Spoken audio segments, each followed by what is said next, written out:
पुढची मोठी बातमी बघूया। ठाकरेंच्या शिवसेनेचे प्रवक्ते अखिल चित्रे हे बांद्रा पोलीस ठाण्यामध्ये पोहोचलेत। अनधिकृत बॅनरच्या प्रकरणी त्यांच्यावरती गुन्हा दाखल झाला होता। याच्या चौकशीच्या निमित्तानं ते सध्या पोलीस ठाण्यामध्ये हजर राहिलेत। बांद्रा पोलीस आणि शिवसैनिकांमध्ये याच मुद्द्यावरून बाचाबाची झाली। चौकशीसाठी पोलीस केवळ अखिल चित्रेंना आत घेत असल्याचं दिसलं।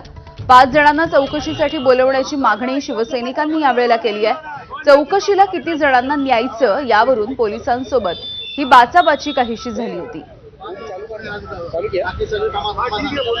सत्यम सिंह आमचे प्रतिनिधी आपल्याला याविषयी माहिती देत आहेत। सत्यम, नेमकं प्रकरण काय आहे आणि सध्या अखिल चित्रे हे पोहोचलेत पोलीस स्टेशनमध्ये?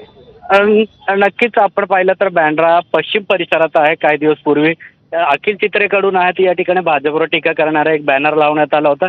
याच अनधिकृत बॅनर विरोधात आहे बँड्रा पोलीस स्टेशनमध्ये गुन्हा दाखल करण्यात आला होता।